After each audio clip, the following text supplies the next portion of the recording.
In today's guest series episode, we're going to explore 5 key signs, or better put, 5 biological and behavioral indicators that signal you're effectively building physical endurance and supporting sustainable fat loss.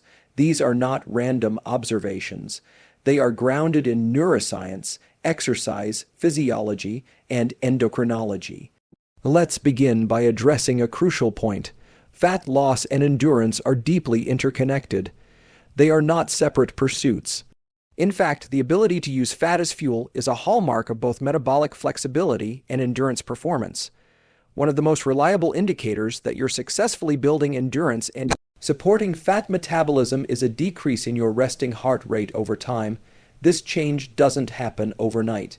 It's gradual, subtle, and most accurately observed when you measure your heart rate first thing in the morning before you get out of bed. What you're really observing isn't just a number. It's a representation of how efficiently your cardiovascular system is operating and adapting to your training. When you engage in consistent endurance training, particularly aerobic forms such as Zone 2 cardio, cycling, running, or even brisk walking done with intention, the stroke volume of your heart improves. Stroke volume refers to the amount of blood ejected from the heart with each beat. With training, especially over weeks and months, the heart muscle becomes stronger and more efficient. This means it can pump more blood per beat, allowing it to beat less frequently while still delivering the same or greater oxygen and nutrient supply to your muscles and organs. This process doesn't just serve athletic performance. It has deep implications for fat metabolism. Fat is an energy, dense fuel, but it requires oxygen to be broken down efficiently. That means if your cardiovascular system is delivering more oxygen, rich blood per beat, you've improved your body's ability to utilize fat as a fuel source even at rest. What's fascinating is that the nervous system, particularly the autonomic nervous system, is deeply involved in this process. The autonomic nervous system has 2 primary branches: the sympathetic nervous system, which governs stress and activity, fight or flight, and the parasympathetic nervous system, which handles rest, recovery, and digestion, rest and digest. A consistently lower resting heart rate is a sign of increased parasympathetic tone. In simpler terms, your body is not stuck in a constant state of sympathetic drive. It's becoming more adaptable, more relaxed at rest, and more capable of ramping up and down based on demand. This shift toward greater parasympathetic dominance during rest is not only a marker of endurance, it also supports hormonal balance, immune function, and improved recovery. All of these factors play a role in fat loss. Why?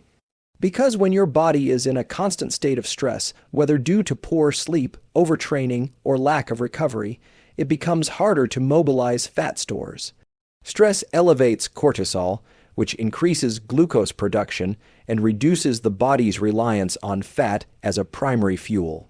A lower resting heart rate, on the other hand, reflects a nervous system and hormonal profile more conducive to long-term fat burning. Many athletes, particularly endurance-strained individuals, exhibit resting heart rates in the 40s or 50s. That's not something to chase in and of itself, but it's an indicator of a highly conditioned cardiovascular system. For most people beginning a training protocol, just observing a trend, say, a decrease from 72 to 65 beats per minute over several weeks, can be extremely meaningful. It tells you that the body is responding to the training load in a positive way. You're not just burning calories during exercise. You're restructuring your baseline physiology in a way that supports improved performance, metabolic flexibility, and fat utilization. This is why tools like wearable devices, heart rate monitors, fitness rings, or even simple chest straps can be useful. They provide a way to track trends, not just isolated snapshots. What's more important than the number is the direction of change over time. And just as critically, any dramatic rise in resting heart rate, especially when not related to intense training, may signal overtraining, lack of recovery, illness, or excessive sympathetic stress. That, too, is valuable feedback. Ultimately, the goal is not to become obsessed with data, but to use these biological markers as feedback loops, objective signals that reflect your internal state. A decreasing resting heart rate is one of the clearest, most data-driven signs that you're not just working out harder, you're getting more efficient, more adaptable, and more metabolically optimized. That's what sustainable endurance and fat loss are all about. When we talk about endurance and fat loss, few protocols are as impactful as Zone 2 training. And understanding your body's response to it offers a powerful lens into your metabolic health. Zone 2 refers to a specific heart rate range, typically about 60 to 70% of your maximum heart rate, where your body is predominantly using aerobic metabolism to produce energy. In simpler terms, this is the zone where you can sustain effort for long periods while still carrying on a conversation. It feels moderate, not easy, but not grueling either, and yet the physiological changes it produces are nothing short of profound. A key sign of progress is your increasing ability to remain in Zone 2 for longer durations without fatigue, or to perform the same session with a lower heart rate.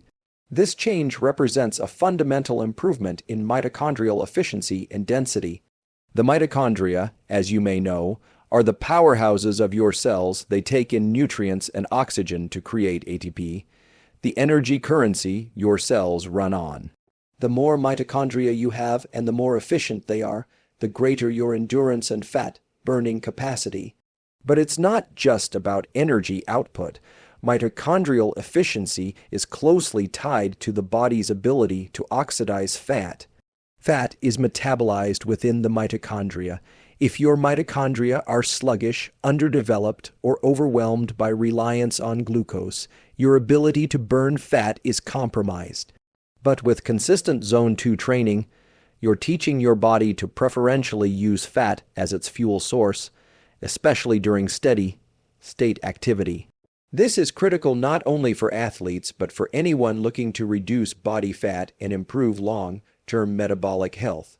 The metabolic shift that occurs through Zone 2 training doesn't just happen in skeletal muscle.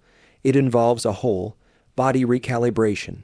Blood glucose levels stabilize, insulin sensitivity improves, the liver becomes more efficient at converting stored fat into usable ketone bodies when needed. What's more, as fat metabolism improves, there's a decrease in lactate accumulation during exercise, meaning you can perform longer without hitting that burnout point. From a neuroscience perspective, this also has implications for mental clarity and emotional regulation. As you train your body to burn fat efficiently, the brain benefits from more stable energy supply. Unlike glucose, which spikes and crashes, fat oxidation offers a smoother, more sustainable fuel stream. This contributes to enhanced focus and resilience, particularly under stress or fatigue. One of the most fascinating things about Zone 2 training is how it reveals progress subtly but unmistakably. Early on, you might feel breathless walking up a hill while trying to stay in the proper heart rate zone. But after a few weeks of consistent training, you'll find that same hill feels easier. Your breathing is calmer, your muscles more relaxed, and you remain firmly within Zone 2 despite greater output. That's a signal, one that your metabolic engine is revving up, not through brute force, but through quiet efficiency.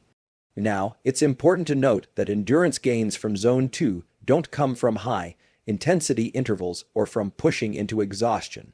The adaptations are made when you stay below your lactate threshold, often in a calm, controlled physiological state. This may seem counterintuitive in a culture that values extreme effort, but the science is clear. Consistency and moderate intensity over time are the keys to unlocking endurance and fat burning. Adaptation. In fact, elite endurance athletes spend a significant portion, often 70 to 80%, of their training time in Zone 2. Why? Because it builds the base. Without this aerobic foundation, high-intensity work becomes less sustainable and more draining. For non-athletes, even just 30 to 60 minutes of Zone 2, done 3 to 5 times per week, can produce dramatic shifts in mitochondrial health, fat metabolism, and cardiovascular efficiency. Another useful marker of Zone 2 progress is how quickly your heart rate returns to baseline post-training.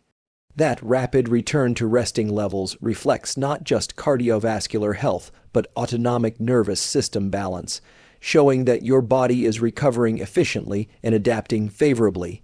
In sum, increasing your capacity for Zone 2 training is one of the most powerful, measurable signs that you're improving endurance and enhancing your ability to lose fat.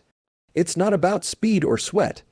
It's about what your cells are learning to do with oxygen and how that learning reshapes the entire landscape of your metabolism.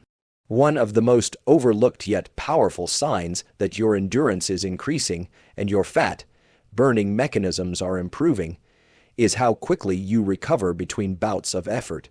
Recovery here refers to how fast your heart rate, breathing, and sense of calm return to baseline after physical exertion, whether it's a sprint, a set of resistance training, or even a long endurance session.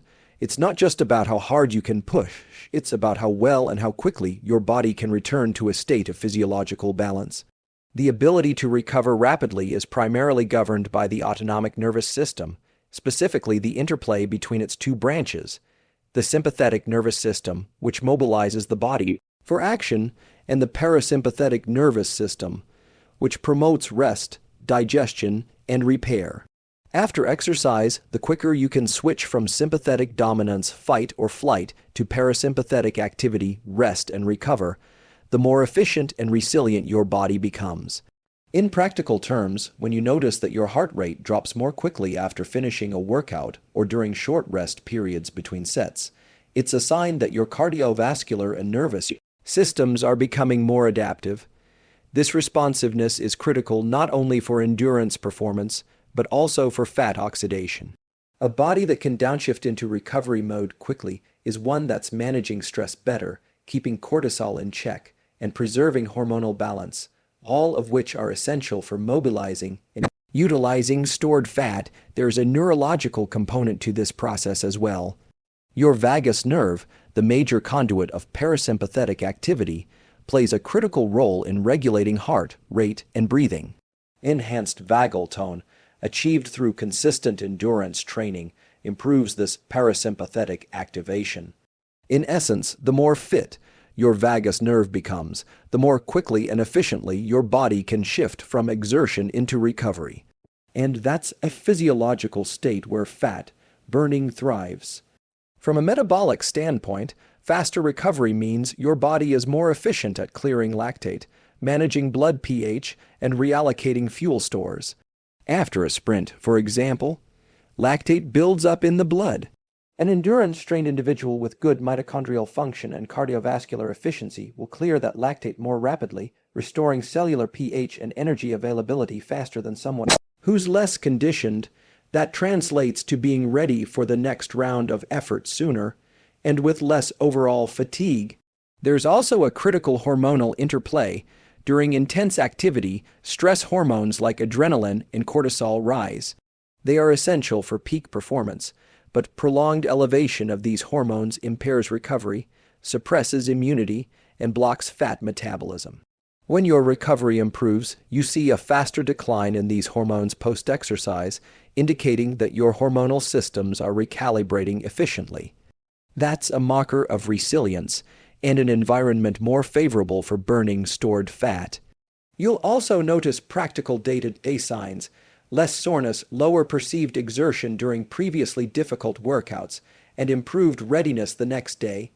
This is your body telling you it's absorbing the training, adapting, and becoming more metabolically flexible.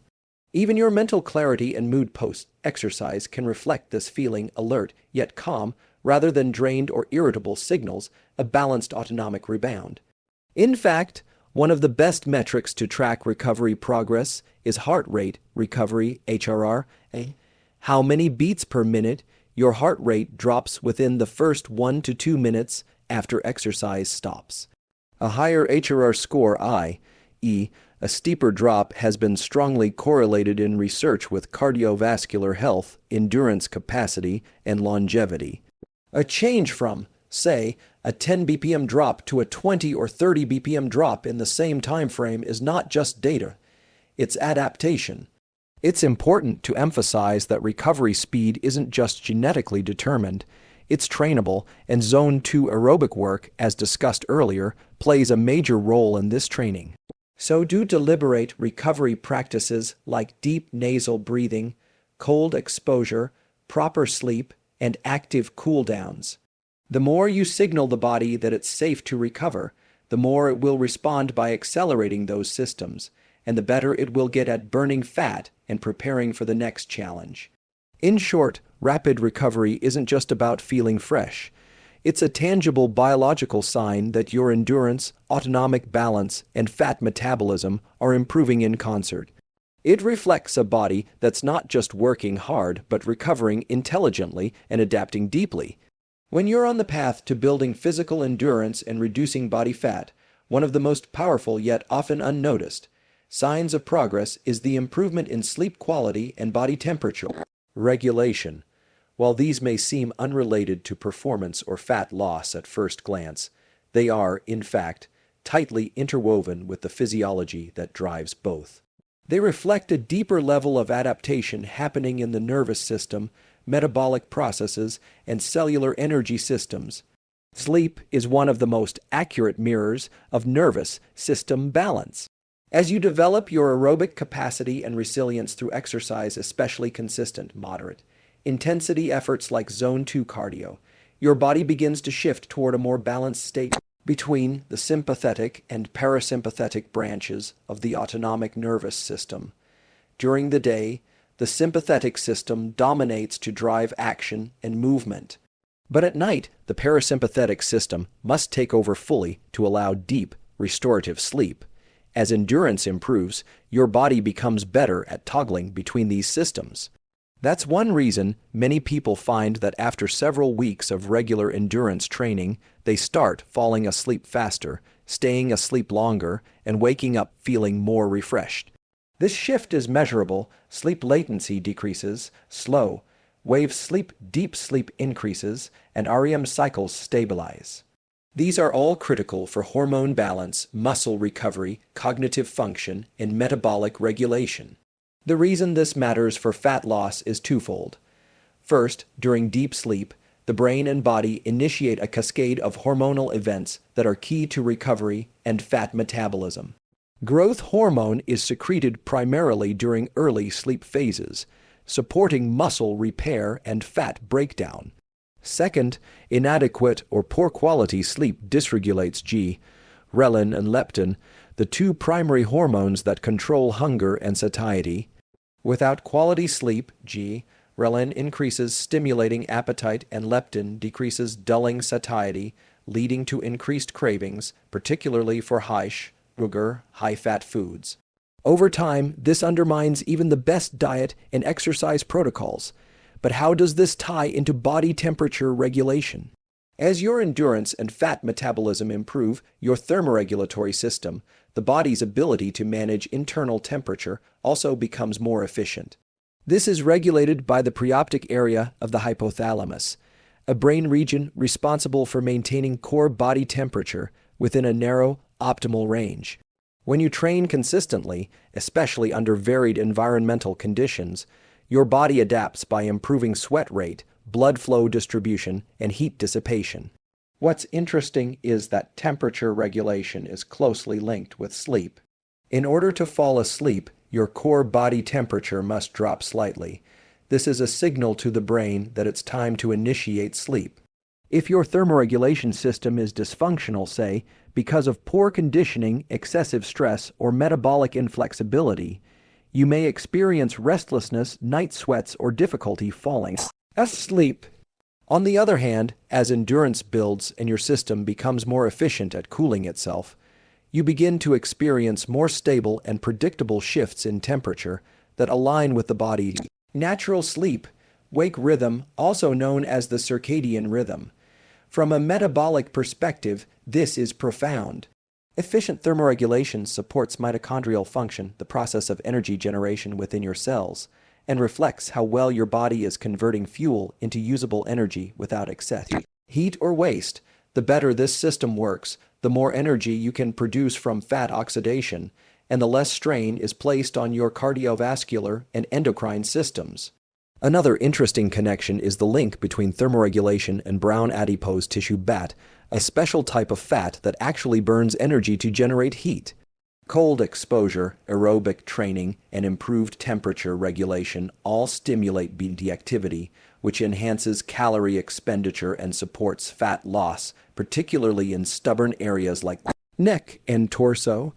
So if you're training for endurance and aiming to reduce fat, and you notice your sleep quality improving, or you're feeling cooler and more comfortable at night, or even less overheated during workouts, these are not minor details. They are signs that your nervous system is becoming more adaptive, your metabolism more efficient, and your body more capable of recovery and sustained energy use. In summary, improved sleep and thermoregulation are not secondary side effects. They are core signs that your system is recalibrating in ways that promote deeper endurance, more efficient fat utilization, and a higher level of overall performance and health. These subtle yet powerful shifts in physiology are evidence that your training is working, not just on the surface, but at the level where true, sustainable change takes root. Another powerful signal that you're building endurance and unlocking greater fat burning capability is the shift in your body's preferred fuel source, from glucose to fat, during submaximal efforts. This metabolic shift doesn't just happen through willpower or dieting. It's a direct outcome of how your cells, especially your mitochondria, adapt to consistent aerobic training. And when this adaptation begins to take hold, you'll start to notice distinct changes in how you feel and perform. Initially, most people rely heavily on carbohydrates for energy, even at lower intensities. That's because glucose is readily available and quickly metabolized. But the downside is that it's finite and not particularly sustainable. Once muscle glycogen is depleted, performance drops rapidly unless more fuel is consumed. That's where fat oxidation becomes essential. Fat, on the other hand, is a virtually unlimited energy source in the body, especially when it's metabolized efficiently. With endurance training, particularly long, steady, state efforts in Zone 2, your body starts to upregulate enzymes and transporters that facilitate fat utilization. Key among these is CPT1, carnitine palmitoyltransferase I, which transports fatty acids into mitochondria for oxidation. Another is mitochondrial biogenesis itself. Your cells begin to build more mitochondria, and existing mitochondria become more efficient at converting fat into ATP, the body's primary energy molecule. You'll start to notice the signs of this shift during exercise. For example, you may find that you can go longer without eating, or that you no longer experience the sharp energy crashes that once hit you mid-session. Cravings for fast digesting carbs diminish, and your energy becomes more stable and prolonged. These are subtle yet clear indicators that your body has become more metabolically flexible, the ability to switch between fuel sources depending on demand. This flexibility is critical not just for endurance athletes, but for anyone seeking sustainable fat loss. In metabolically inflexible individuals, the body tends to rely disproportionately on glucose, even at rest. This can promote insulin resistance, increased fat storage, and poor energy regulation. But when you train your system to utilize fat more efficiently, you shift toward a state of metabolic efficiency, where fat becomes the dominant fuel source during rest and low to moderate intensity exercise. There are several markers of this adaptation. One is the respiratory exchange ratio, a measurement of the amount of CO2 produced versus O2 consumed during exercise. As fat metabolism increases, the RER drops, reflecting a higher proportion of fat being burned relative to carbohydrates. While you may not have access to lab equipment to measure this, you'll notice practical signs: less hunger during long workouts, fewer blood sugar dips throughout the day, and an increased ability to train in a fasted state without feeling depleted. Even cognitively, this shift becomes apparent. Because ketones, byproducts of fat metabolism, are a preferred fuel source for the brain, many people report enhanced mental clarity, focus, and mood stability as their fat burning systems become more active. This is particularly noticeable during long periods between meals or during prolonged aerobic activity. The hormonal environment also shifts. Improved fat oxidation correlates with reduced baseline insulin levels and improved insulin sensitivity, which is crucial for both energy regulation and long-term metabolic health. Additionally, as cortisol levels stabilize with better training and recovery, your body becomes less reliant on glucose as an emergency fuel and more capable of accessing fat calmly and efficiently. What's especially empowering about this process is that it doesn't require extreme dieting or severe calorie restriction. It comes through training adaptation, specifically regular low to moderate intensity work that teaches the body to rely on its most efficient, abundant fuel source. And the more you reinforce that pattern, the more natural it becomes. This is also why fasted training, when used intelligently and not excessively, can be a useful tool in developing fat metabolism. When glycogen stores are low, the body is forced to rely more on fat oxidation. Over time, this increases the efficiency and responsiveness of the fat-burning pathways. But it's critical to balance this with adequate nutrition, sleep, and recovery to avoid stress overload or hormonal disruption. In summary, when your body begins to prefer fat over glucose for energy during lower intensity exercise, it's a powerful sign that your endurance base is growing, your mitochondrial network is adapting, and your fat-burning capacity is accelerating.